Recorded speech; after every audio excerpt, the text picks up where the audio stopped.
आप जो सोचते हैं वही आप करते हैं, जो आप बोलते हैं वही आप करते हैं। बोलने की ताकत बहुत ज्यादा है।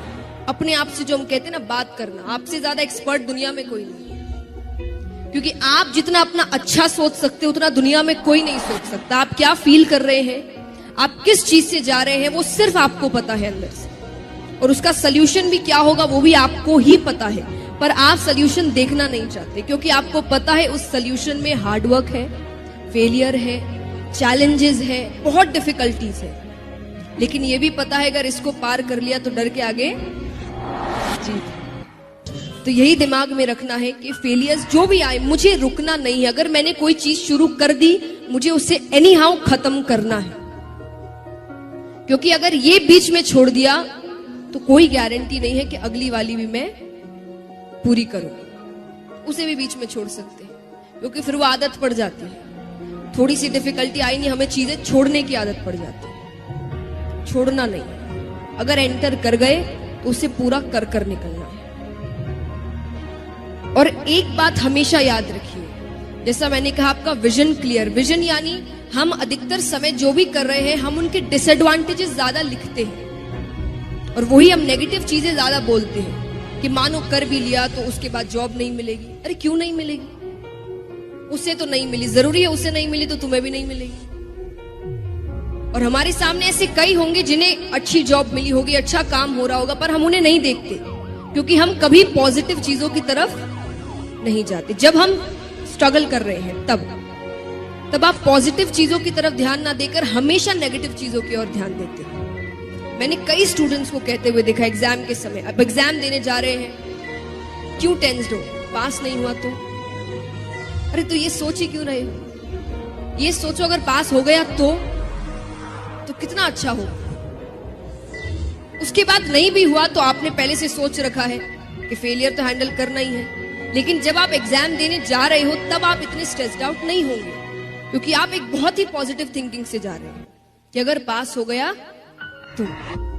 तो आप पहले, जैसे आप डिसएडवांटेजेस राइट डाउन करते हैं, जॉट डाउन करते हैं, आप एडवांटेजेस करिए कि अगर मैंने ये काम कर लिया तो इसके एडवांटेजेस क्या होंगे, मुझे काम कैसा मिलेगा, मेरी लाइफस्टाइल कैसी होगी, मैं कैसे वापस जीऊंगा, मेरे मॉम डैड कितने खुश हो जाएंगे, सब कुछ सोचिए। वो सब सोचने से आपको डबल पावर मिलती है।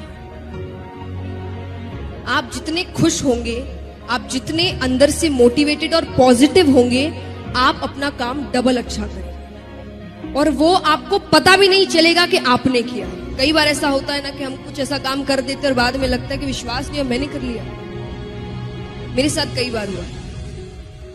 मुझे शुरुआत में कभी भी अगर किसी चीज का डर लग रहा रहता है और सामने से मुझे पॉजिटिव चीजें दिखती है या मैं खुद पॉजिटिव चीजें सोच रही हूं, मैं आपको एक एग्जांपल देती हूँ। जैसा मैंने कहा पॉजिटिव स्पीकिंग या पॉजिटिव थिंकिंग कितनी इंपॉर्टेंट होती है, ये मेरा सेल्फ एक्सपीरियंस है।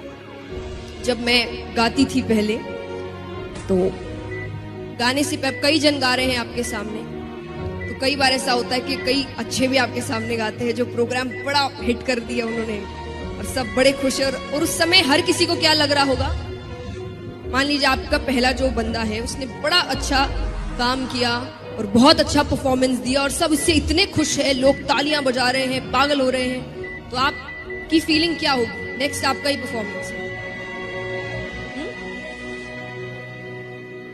क्या सोचेंगे आप? बताइए, सच्ची बताइएगा। होना चाहिए ये तो अलग बात है, आप उस समय फील क्या कर रहे हो?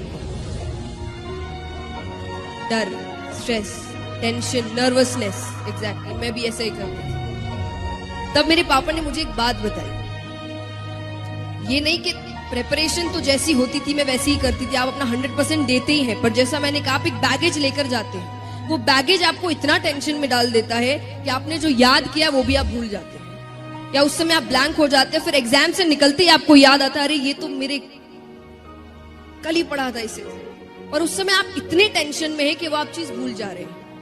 मेरे पापा ने मुझे सिर्फ एक बात सिखाई कि अगर उस समय आप देख रहे हो प्रोग्राम चल रहा है, उसने बड़ा अच्छा किया, सब बड़े अच्छे हैं, ये है वो है, तब सिर्फ एक ही बात कहना, मुझे माइक लेने दो, मेरी बारी आने दो, फिर देखना। अब उससे मुझे क्या फील हो रहा है कि मेरा प्रोग्राम बहुत अच्छा होने वाला है। ये तो कुछ भी नहीं है, मेरे पास माइक आने तो दो। ये है पॉजिटिव थिंकिंग। उससे मुझे कॉन्फिडेंस मिलता था कि हाँ, हर बंदा अलग है, उसमें अच्छी बात होगी, मुझ में उससे कहीं ज्यादा अच्छी बात है, और वो मैं कर कर दिखाऊंगा। बस मेरे हाथ में माइक आने दो। इसका मतलब ये नहीं कि मैं सच्ची कह रही हूं मुझ में उनसे बहुत अच्छी बात थी, नहीं, पर पॉजिटिव स्पीकिंग। आप अपने आप से क्या बातें करते हैं, आप क्या कह रहे हैं। देखिए, लॉजिक हर चीज के पीछे होता है। कहते हैं ना, हमारे पेरेंट्स हमें हर बार कहते हैं, कुछ भी आपने ऐसा नेगेटिव कह दिया, पढ़ाई को लेकर नहीं पर किसी भी चीज को लेकर, आपसे कहते हैं ऐसे मत बोलो, अपशगुन है। कहते हैं ना, कितने मॉम डैड्स कहते होंगे यहाँ पर, मेरे घर में तो है, कुछ भी ऐसा वैसा का ऐसे मत कहो, अपशगुन। अब उनकी नजर में अपशगुन है, और आप अगर लॉजिकल रीजन से सोचेंगे आपका ब्रेन कैसे वर्क करता है, तो वो है पॉजिटिव एंड नेगेटिव स्पीकिंग। आप क्या बोलते हैं, आप वही फील करने लगते हैं। और यहाँ पर कई होंगे जिन्होंने बुक द सीक्रेट पढ़ा होगा, उसमें भी कहा गया है कि अगर आपको कुछ अच्छा करना है तो आप वो चीज बार बार दिन में बोलिए। आप जितने कॉन्फिडेंस से, जितने ट्रस्ट से, जितने विश्वास के साथ वो चीज बोलेंगे, वो चीज आपके साथ होगी। और होगी का मतलब चमत्कार नहीं होता। यदि जीवन में आप हर लक्ष्य को प्राप्त करना चाहते हैं तो एक बार ठान कर देखो हृदय में,